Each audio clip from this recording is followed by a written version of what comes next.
ያላችሁ የኢትዮጵያ ቤተክርስቲያን ቅዱሳን በመላው ዓለም ያላችሁ እንኳን ለጌታችን ለመድኃኒታችን ለኢየሱስ ክርስቶስ የትንሣኤ በዓል የሕማማቱ ሳምንት እንኳን አደረሳችሁ እያልኩኝ አሁን ባለንበት ሁኔታ ውስጥ በሀገራችንም ይሁን በመላው ዓለም የምንመለከታቸው ነገሮች የእግዚአብሔርን ፊት እንድንፈልግ ከምንም በላይ የሚያደርጉን ጊዜ ላይ እንዳለን ግልጽ ነው። ሁላችሁም በያላችሁበት ቦታ የምትመለከቱትና የምትሰሟቸው ነገሮች ለኛ የሚነግሩን ነገር አለ። እሱም ደግሞ በተስፋ የምንጠብቀውን ጌታችንና መድኃኒታችን ኢየሱስ ክርስቶስ ምጽአቱ መቃረቡ በተለያዩ አይነት መንገዶች እያሳየን ያለበት ጊዜ ላይ እንዳለን ያሳየናል። መጽሐፍ እንደሚነግረን ያንን እውነት እንደ መጽሐፉ ሰዎች በደንብ አድርገን እንድናስበው አደራ ማለት እፈልጋለሁ። ከዚህ ጋር ተያይዞ ደግሞ በሀገራችንም ይሁን ቤተክርስቲያን አሁን እያለፈችበት ባለችበት በተለያዩ አይነት ተግዳሮቶች መካከል ቆማ የእግዚአብሔርን ፊት መፈለግ ደግሞ አማራጭ የሌለው ነው። ለዚህ ደግሞ መጽሐፍ ቅዱሳችን የሚናገረውን አንድ የእግዚአብሔርን ቃል ክፍል ላንብብላችሁና ቀጥሎ ማለት እንፈልገውን ነገር እላለሁ። ሁለተኛ ዜና ምዕራፍ 7 ላይ ከ11 ጀምሮ የሚናገረው እግዚአብሔር ቃል አለ። ንጉሥ ሰለሞን የቤተ መቅደሱንና የቤተ መንግስቱን ስራ ሁሉ ባቀደው መሰረት በተሳካ ሁኔታ ከፈጸመ በኋላ እግዚአብሔር በሌሊት ተገልጦለት እንዲህ አለው፣ ጸሎትህን ሰምቻለሁ። ይህ ቤተ መቅደስ ለእኔ መስዋዕት የሚቀርብበት ስፍራ ይሆን ዘንድ መርጬዋለሁ። ዝናብ እንዳይዘንብ ሰማያትን በምዘጋበት ጊዜ ወይንም ሰብሉን እንዲበላ አንበጣ በምልክበት ጊዜ ወይም ቸነፈር በሕዝብ ላይ በማወርድበት ጊዜ ሁሉ በስሜ የተጠሩ ሕዝቤ እስራኤላውያን ራሳቸውን አዋርደው ከሚያደርጉት ክፉ ነገር በመራቅ ተጸጽተውና ንስሐ ገብተው ወደ እኔ ቢጸልዩ በሰማይ ሆኜ እሰማቸዋለሁ፣ ኃጢአታቸውንም ይቅር እላቸዋለሁ፣ ምድራቸውንም እንደገና ፍሬያማ እንድትሆን አደርጋለሁ ብሎ ይናገራል የእግዚአብሔር ቃል። የሚገርመው በዚህ ስፍራ ላይ እንደምንመለከተው ሰለሞን እግዚአብሔር የሰጠውን ያንን ቤተ መቅደስ ሰርቶ የመፈጸምን ስራ ከፈጸመ በኋላ የሰለሞን ዝግጅት የምስጋና ዝግጅት ነው እና እግዚአብሔርን ለማመስገን በዚያ ደስ ለመሰኘት ደግሞም የሰራውን ስኬት በእግዚአብሔር ፊት ለማቅረብ የተዘጋጀበት ጊዜ ነው። ነገር ግን እግዚአብሔር በሌሊት ተገልጦለት ለሰለሞን የተናገረው ነገር ከሰለሞን አስተሳሰብና እይታ ወይንም ዝግጅት በፍጹም የተለየ ነው። የተለየ የሚያደርገው ነገር ምንድነው? የሰለሞንን ስራ አልነቀፈውም። እግዚአብሔር ምንድነው ያለው? ተቀብየዋለሁ፣ ይህንን ቤተ መቅደስ የሰራውን ስራ ተቀብየዋለሁ፣ ደግሞም በዚያ እጠቀማለሁ ብሎ ከነገረው በኋላ ግን ምንድነው ብሎ የተናገረው ነገር? በምድሪቱ ላይ የሆነ ስላለው ነገር ነው የተናገረው። እግዚአብሔር በምድሪቱ ላይ የሆነ ስላለው ነገር ሲናገር ምንድነው የሚለው? በምድሪቱ ላይ ቸነፈርን ብሰድድ ባመጣ ሰብሎችን ደግሞ ይበሉ ዘንድ አንበጣን ብልክ፣ እነዚህ አስቸጋሪ ሁኔታዎች በምድሪቱ ላይ ቢሆኑ ለምድሪቱ ተጠያቂ የሚሆኑት ሁሉም ሰው ነው ብሎ አልተናገረም። መጽሐፉ ላይ የሚነግረን በስሜ የተጠሩ ሕዝቤ ብሎ ነው ያለው ጌታ እግዚአብሔር ራሱ። ስለዚህ በስሜ የተጠሩ ሕዝቤ ሰውነታቸውን ቢያዋርዱ ከክፉ መንገዳቸው ቢመለሱ ብሎ ነው የጠየቀው እግዚአብሔር።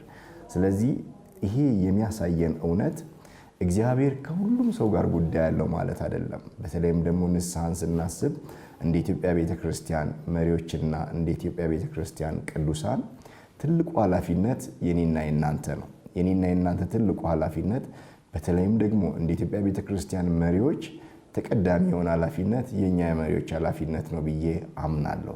ያ ደግሞ በእግዚአብሔር ፊት ለመውደቅ በእግዚአብሔር ፊት ንስሐ ለመግባት በምድራችን ላይ የሆነ ላለው ነገር ተጠያቂዎቹ እኔና እናንተ ነን ብዬ አምናለሁ።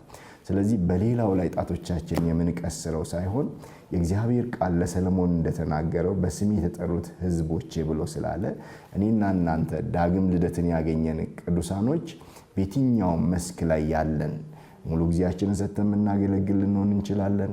እንዲሁም ደግሞ በትርፍ ጊዜያችን የእግዚአብሔርን መንግስት ስራ እየሰራን ያለን ልንሆን እንችላለን። መጽሐፉ የተናገረው በስሜ የተጠሩ ሕዝቤ ነው ያለው።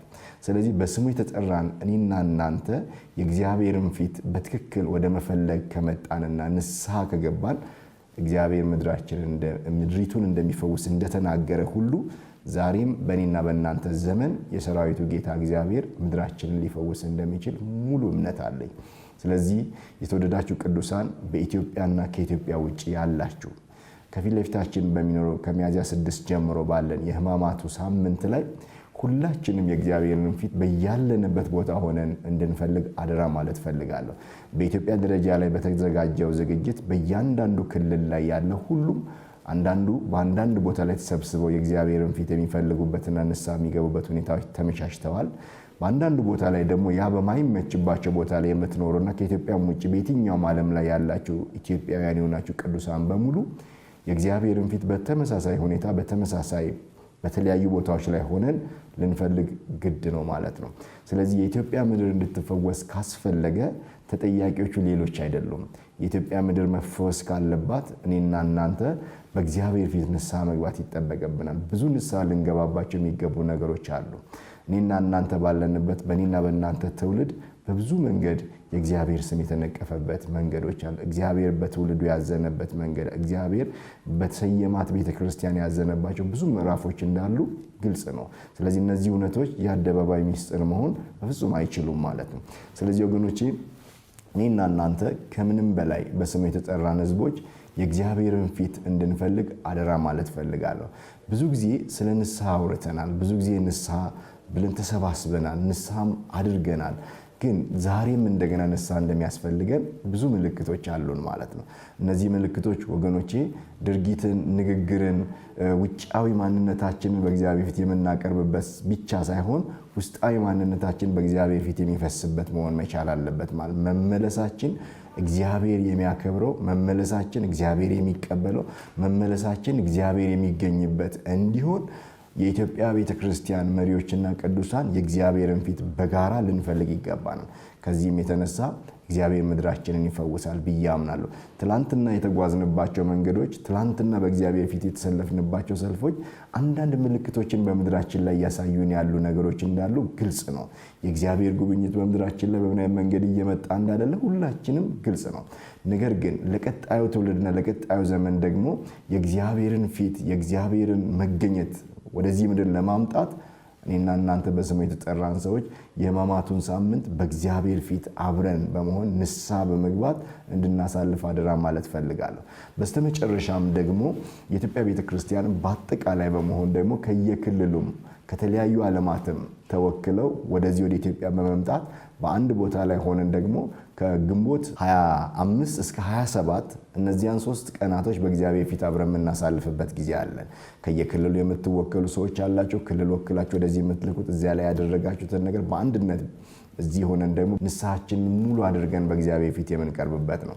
እንግዲህ ይህንን ጥሪ ስናቀርብ አደራ ማለት የምንፈልገው በተለያዩ አይነት ሁኔታዎች ውስጥ ሆነን የራሳችንን መንግስት የመስራት ስራዎችን በብዙ መንገድ እንመለከታለን። በተለይም እኔና እናንተ መሪ የሆን ሰዎች እግዚአብሔር ትልቁን አደራ ተቀዳሚ አድርጎ የሰጠን ሰዎች አጥሮቻችን እንድናፈርስ አደራ ማለት ፈልጋለሁ። ስለዚህ ፊታችንን ማንሳት ያለብን፣ አይኖቻችን መነሳት ያለባቸው፣ እጆቻችን መነሳት ያለባቸው፣ ልባችን መነሳት ያለበት ወደ ሰራዊቱ ጌታ ወደ እግዚአብሔር ነው። ያንን ደግሞ ስናደርግ እግዚአብሔር ለኢትዮጵያ ቤተክርስቲያን ይለመንላታል ብዬ አምናለሁ። መጽሐፍ እንደሚነግርን ኢትዮጵያ እጆቿን ወደ እግዚአብሔር ተዘረጋለች ተብሎ ነው የተጻፈላት። ብዙ ጊዜ እጆቻችን ወደ ተለያዩ ዓለማት ውስጥ ዘርግተናል። እንደሚመስለኝ አሁን እንደማምነው ብዙ ዓለማት እጆቻቸውን ወደ ኢትዮጵያ የሚዘረጉበት ጊዜ ሩቅ ነው ብዬ አላስብም ወገኖች። ያም የሆነው ግን እኔና እናንተ በእግዚአብሔር ፊት እውነተኛውን ንስሐ ስናደርግ ነው። ያንን ስናደርግ እግዚአብሔር ይለመንልናል። ኢትዮጵያ እጆቿን ወደ እግዚአብሔር ስትዘረጋ ወደ ሌሎች ለመዘርጋት እድል ይኖራታል። ያንን የምናደርገው ወደድንም ጠላንም ገባንም አልገባንም እኔና እናንተ መሪዎች በእግዚአብሔር ፊት ንስሐ ስንገባ ነው። ብዙ ንስሐ የሚያስገቡን ርዕሶች አሉን። ያንን በጊዜው በቦታው ስንገኝ የምናደርገው ይሆናል ማለት። ስለዚህ ጥሪያችን የኢትዮጵያ ቤተክርስቲያን መሪዎችና አገልጋዮች በእግዚአብሔር ፊት እውነተኛውን ንስሐ እናደርግ። ያንን ስናደርግ እግዚአብሔር ለኢትዮጵያ ይለመንላታል፣ እግዚአብሔር ለኢትዮጵያ ይገኝላታል። ለቀጣዩም ትውልድ ደግሞ የሰራዊቱ ጌታ እግዚአብሔር በታማኝነት ትውልዱን ያሻግራል። ይሄ ትውልድ እግዚአብሔርን የሚፈልግ ትውልድ እንዲሆን የኔና የናንተ ኃላፊነት ትልቅ እንደሆነ አደራ ማለት ፈልጋለሁ። እንግዲህ ይህንን ፕሮግራም እያስተባበሩ ያሉትንም ወገኖቻችንን እግዚአብሔር አምላክ አብዝቶ ይባርካቸው። ኢትዮጵያ እግዚአብሔር ያስፈልጋታል። ኢትዮጵያ የሰራዊቱ ጌታ እግዚአብሔር ያስፈልጋታል። ያ የሚያስፈልጋትን አምላኳን እግዚአብሔርን ለመጥራት ኃላፊነቱ የኔና የናንተ ነው። ዛሬ እግዚአብሔር እድል ሰጥቶናል። ስለዚህ በሰራዊቱ ጌታ በእግዚአብሔር ፊት አብረን እንሁን። ቅዱሳን በሙሉ የሕማማቱን ሳምንት በእግዚአብሔር ፊት ማሳለፋችሁን አደራ ማለት ፈልጋለሁ። እግዚአብሔርን አብረን ፊቱን እንፈልግ። እግዚአብሔር ለኢትዮጵያ ምድር ደግሞ ይገኝላታል ብዬ አምናለሁ። እግዚአብሔር የኢትዮጵያ ቤተክርስቲያንንና መሪዎቿን ይባርክ። እጅግ የተወደዳችሁ